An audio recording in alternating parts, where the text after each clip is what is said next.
Wes? Sabi ko na, bibigyan kita 24 hours. Umamin ka. Kay Princess.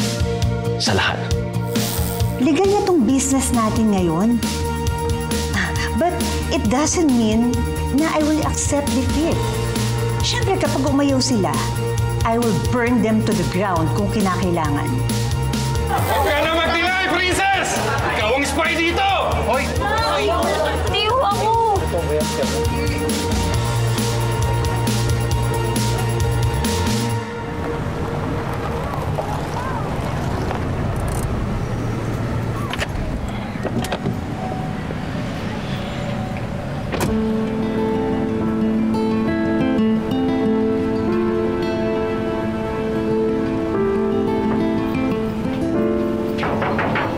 Princess? Princess!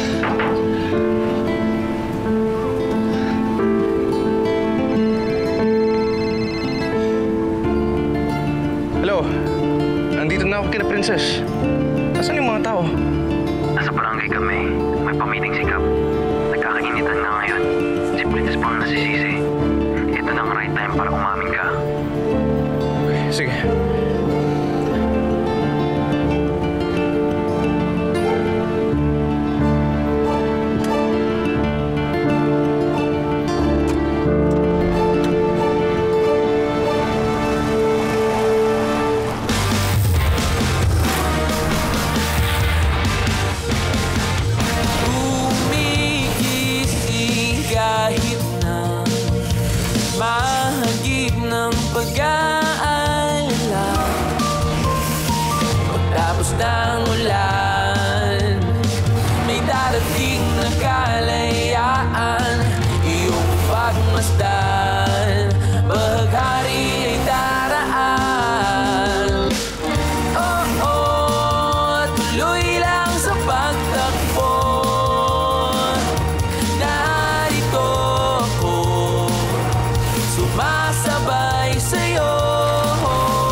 Papadyak hanggang sa dulo. Papadyak hanggang sa dulo. Spy? Si Princess? Oh. Uy! Hindi spy si Princess, ha? Mama, hindi ko yun. Hindi ho ako, sir. Ay, sino? Kasi ikaw ang kaibigan ng lahat dito. Ikaw ang nakakaalam ng lahat ng problema dito. Ikaw ang leader ng community. Hindi ko po kilala si Princess. Resign na po ako, pero never ko po siya nakita sa opisina namin. Resign ka na pala eh. Ibig sabihin, wala ka nang alam doon. Mga kabarangay, bago lang ako dito. Pero concern ako sa lugar na to. Hoy, Tonyo! Dahan-dahan ka sa pananalita mo. Anak ko to, ha? Hoy, Tonyo, tumigil ka na. Kundi tatabaan ka talaga sa akin. Binenta na tayo niyan! Hoy, teka lang nga. Hindi ho ganun si Princess, ha? Alam niyo ho yan. Paano hindi? Eh, siya lang ang kaibigan ng lahat dito. Magkano binigay nila sa'yo? Sabihin mo, magkano binayad sa'yo? Sabihin mo! Wala ho talaga, sir. Sumusobra na po kayo! Mga kabarangay, alam ko po, hindi si Princess ang spy. Sino? Eh, sino?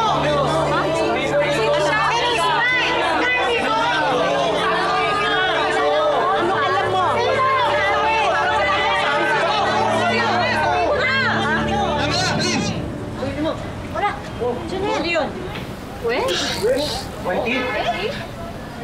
Hindi si Princess ang spy. Dahil ako ang spy.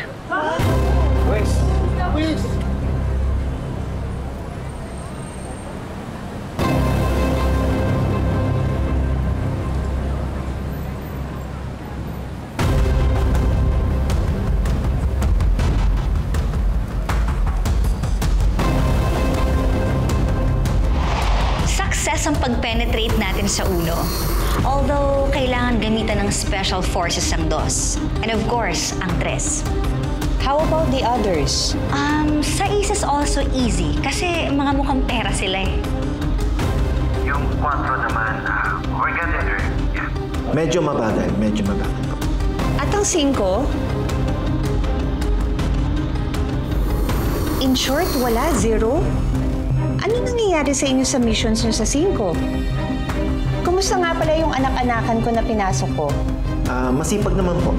Good. Is he there? Can you call him?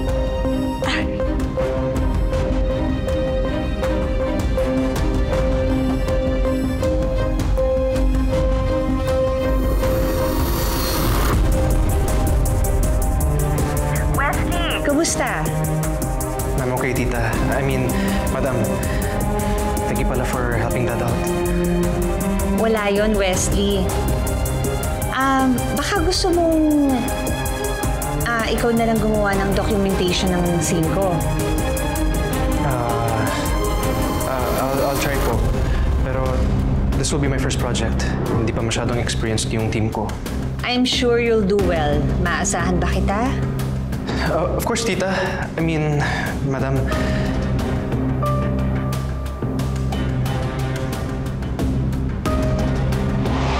Anong state ng housing? Masikip yung mga roads at makakatikit ang mga bahay. Prone to fires? Yes. Made of plywood. Takpi-takpi. I won't be surprised kung mataas ang fire incidents sa barangay. Especially Singkusing. We don't mind na nagkakagulo na sila sa barangay. It's good for us. Pero hindi mo sila dapat ina-antagonize. Dapat makisama ka sa kanila. At ganun din sila sa'yo. Just trust me. I won't fail. What will make our jobs easier ay makuha ang loob nila. Kailangan natin i-gain yung trust ng mga tao dito. That's why I need to help them para mag-open up sila sa akin. And then later on, mag-convince sila na iwan ang lugar natin. Totoo ba to, Wes?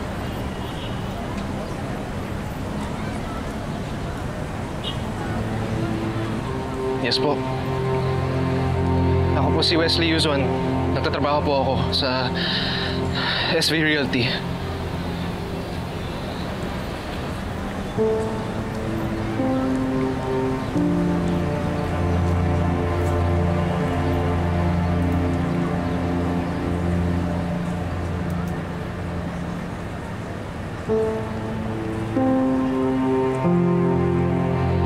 Pinadala ako ng kumpanya para mag-survey sa inyo, para gumawa ng documentation o docu para malaman namin kung paano kayong paalisin dito. Pero maniwala po kayong sa akin. Hindi ko alam na aabot sa ganito. Akala ko simple lang ang gagawin ko dito eh. Pero sa pagtagal, hirap na hirap po talaga ako. Dahil napamahal din kayong lahat sa akin. Sana paniwalaan niyo ako. And kaya please, huwag niyong pagbintangan si Princess kasi wala siyang kasalanan. Dahil akong may kasalanan.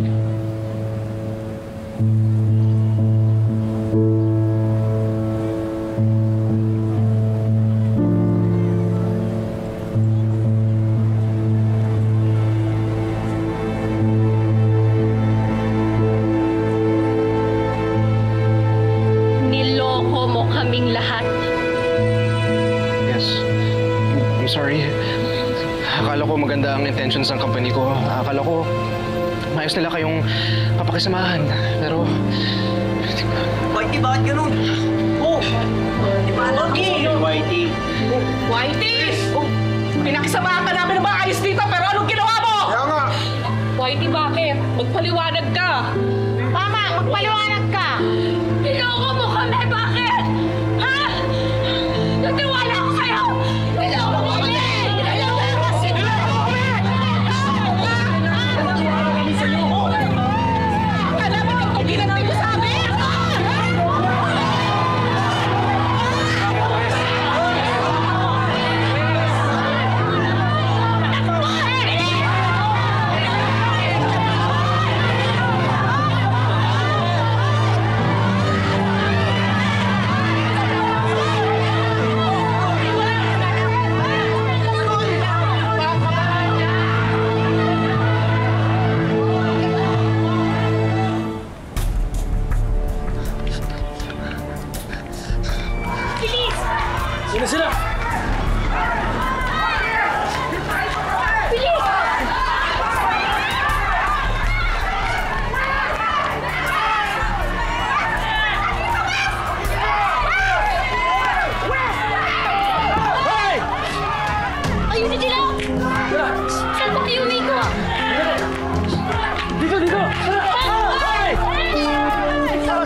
Dito!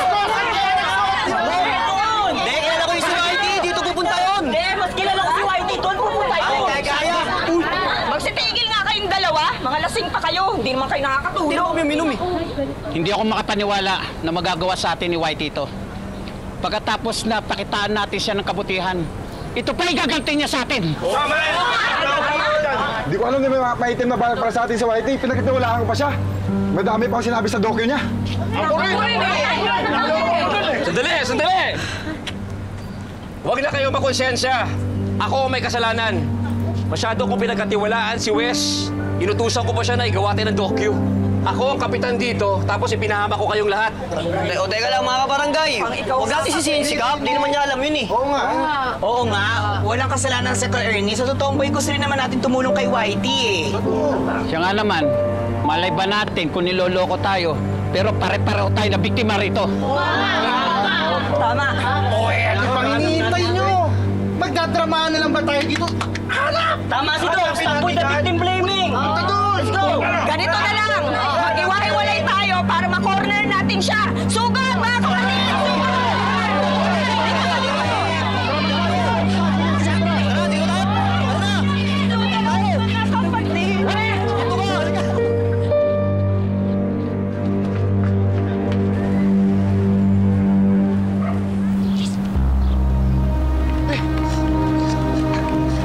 Diyan! Bisin!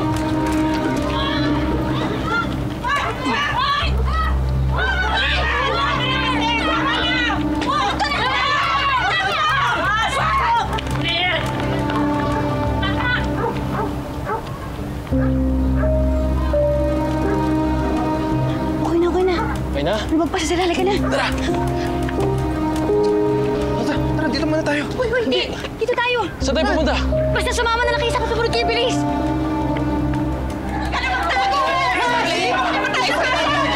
Harangin niyo!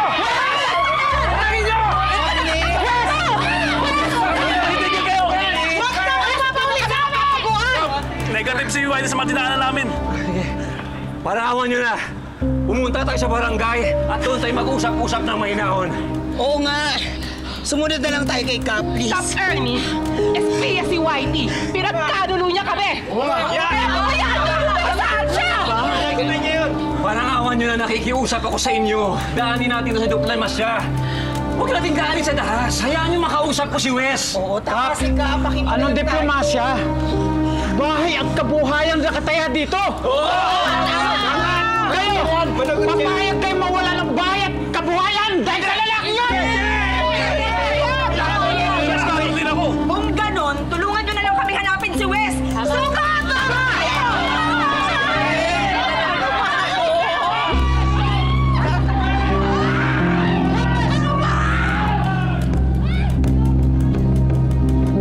Dito. Pasok! Sandali.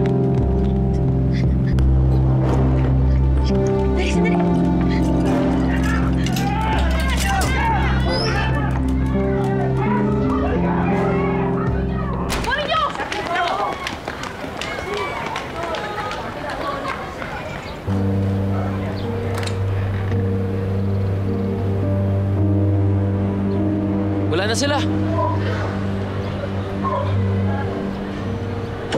Miko, thank you so much. Salamat.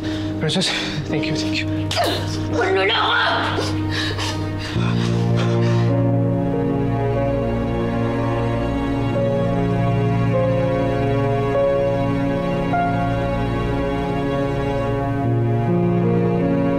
Ang ganda! Just the way I planned it to be. Navi-visualize ko na kung anong kalalabasan ng itsura ng online gaming compound at luxury condo ko. Ano, madam? Green light na ba for me to call Mayora and secure our permits? No, not yet. Pero madam, yun na nga lang po yung kulang for us to start yung construction ng project natin. You know what's kulang? Yung utak mo. Sa tingin mo ba, uusad ang construction natin kung di natin mapapapayag ang buong Singkusi? Ouch naman, madam. I'm just doing my job. And part of it is to remind you that the clock is ticking. Yun nga lang, nakalimutan kong inefficient nga pala yung plans mo to acquire Sing-Kusing. Ay. Madam, video call po from Tonyo. Good news. Kakagulo na ang mga tao dito sa Sing-Kusing.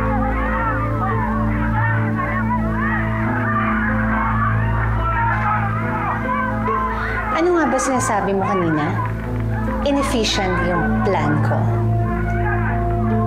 Yan nga lang, madam, may bad news din. Umamin si Wes na nag-espiya siya sa Sing-Kusing. What? Asa si Wes ngayon? I need to talk to him! Pasalamat ka! Ayaw ko madumayan yung kamay ng mga kabarangay ko. Kung hindi, patay ka nang lalabas dito! Kapal ang mukha mo, Wes! Pinaniwala mo ako mabuti kang tao! Anong ginawa mo, ha? Di ba kinaibigan kita, pinagtanggol kita kahit kanino, pero anong ginawa mo? Niloko mo ako!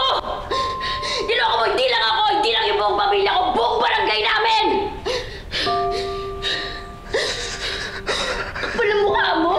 Ano pang aaminin mo ngayon, ha? Sabihin mo na! Sabihin mo na kung may aaminin ka pa! Kala ko matino kang tao? Di ba nakapag-aral ka? Ha? Pero tao ka pa ba, Wes? Ha? Tao ka pa ba? Princess, hindi ko alam kung maniniwala ka sa akin. But I'm just an employee. Ginawa ko lang yung trabaho na ibinigay sa akin. Wala akong alam na may... Hindi mo alam? Ha? Wala kang alam? Wes! Hindi ka naman siguro ganun katanga!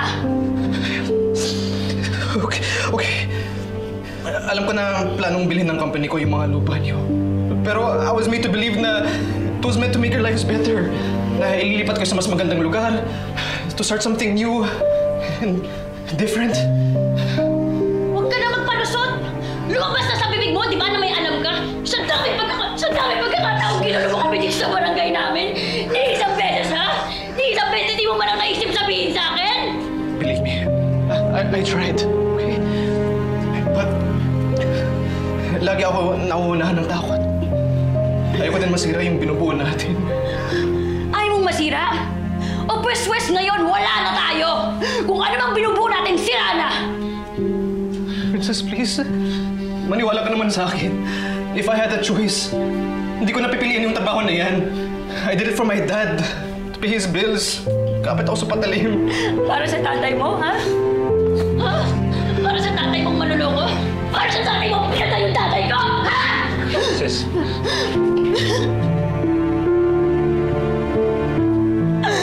Kapal na mukha mo! Ang kapal na mukha mo! Pinatay na tatay mo yung tatay ko! Pinatay na tatay mo yung tatay ko! Princess!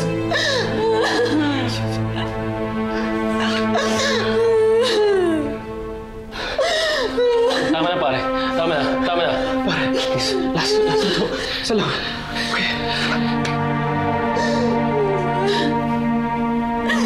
Princess, alam kong kotang-kota na ako sa mga natraso ko sa'yo. Kinaibigan kita. Pinaniwala kita. Pati yung buong Sing-Kusing. You can call me whatever you want. Maloloko, scammer. Pero please, huwag mong isipin na sinadya akong saktan ka, Princess. Hindi ko gagawin yun kahit kailan. Alam mo sa sarili kong bakit. Princess, sorry talaga. Sorry. Please forgive me. Time's up, pare. Time's up. Respeto lang, Wes.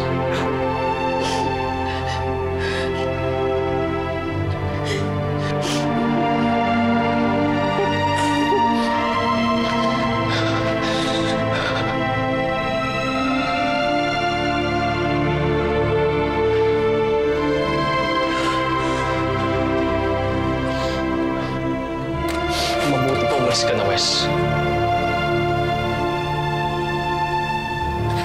I'm sorry. Teka lang! Saglit lang naman po! Teka lang po! Saglit lang! Eh mukhang wala naman po si Whitey. Mukhang nakatakas na. Hayaan na po natin. Huwag na po natin habulin. Hindi! Nandiyan lang yun! Teka lang, sandali! Ang bibilis nyo kasi tumakbo eh! Okay, nasaan na si Wes? Wala na po yun. Nakatakas na po talaga. Hayaan na po natin. Ha? Pinatakas na walang parang bula! Teka lang ho! May bad news!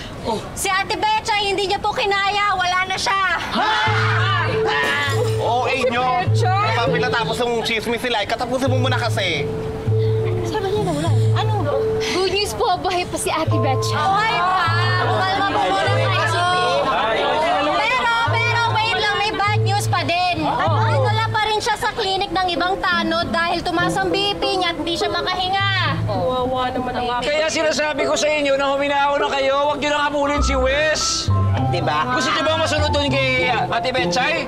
Ilalo na ikaw, may edad ka na. Kaya pa hindi! Hindi, mga tanod, pauwi na lang. Pauwi na to, pauwi na to. Kaya mo tayo kayo!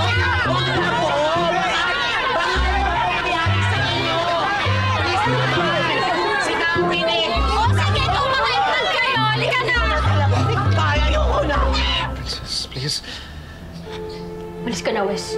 Ito na yung ulit pagkakataon na bibigyan kita ng pabor. Huwag ka nang babalik dito.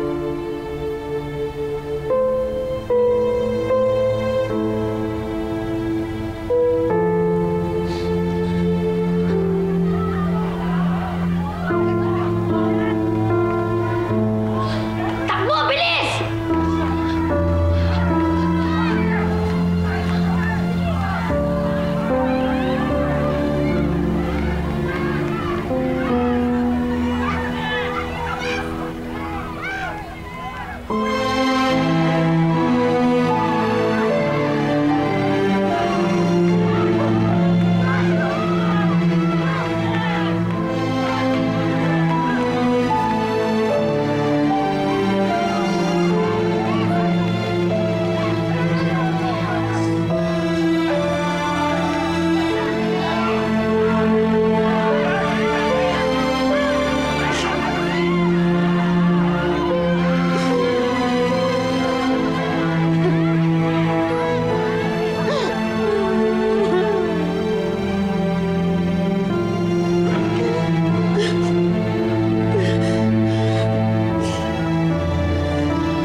Princess, may ka lang ba?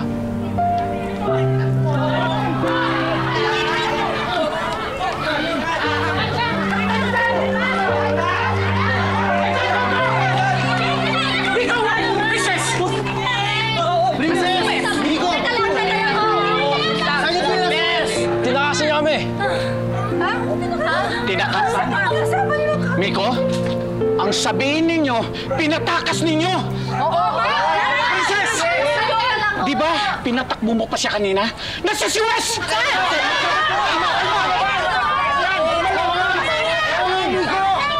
Sumunod ka pa nga kanina, di ba? Tapos ngayon sasabihin nyo nakatakas siya? Tama!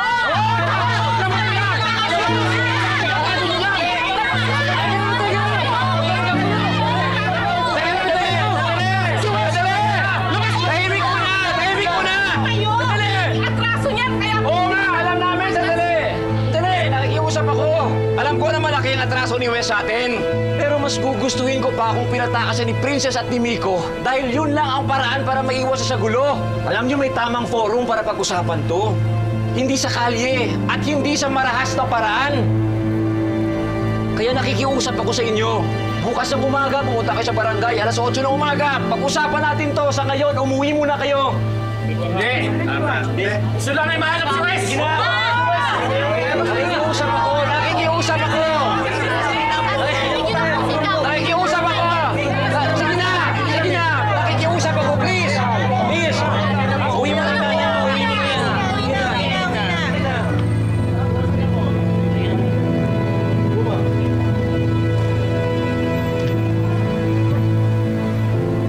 Okay ka lang ba talaga, Princess? Okay ka lang ba talaga? Ayos lang ako. Tara.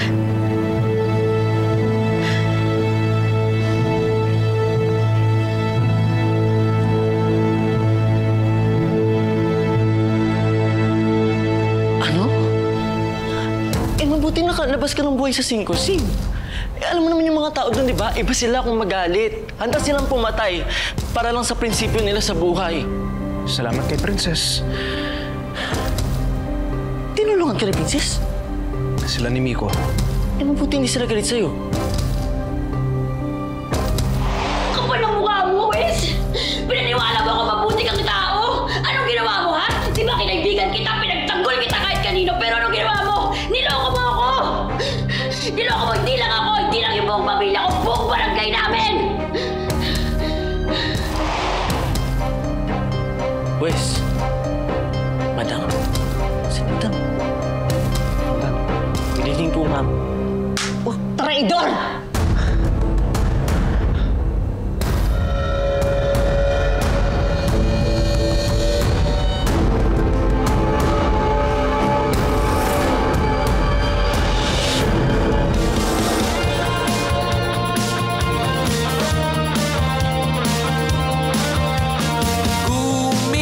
Gumigising kahit na mahagip ng pag-aalala.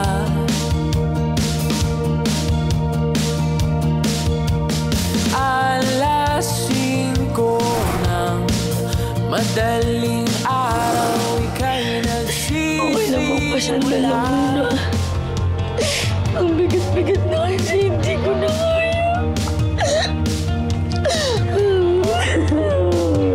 Hey, baby loves. Baby love, sinasabi mo. Ay, hindi dadating si Axel. Bumalik na ng Korea yun. Talaga? Hindi na babalik? Wait. No way. Oh. Ano nanap mo? Yung USB na nakuha ko sa office, nawawala. Ginipit mo ba kayo ng SB Realty, ate? Hindi lang ginipit. Niloko pa. Dala na pangangailangan. Ayun, yung iba sa amin, kumapit sa patalim. Hanggang sa dulo.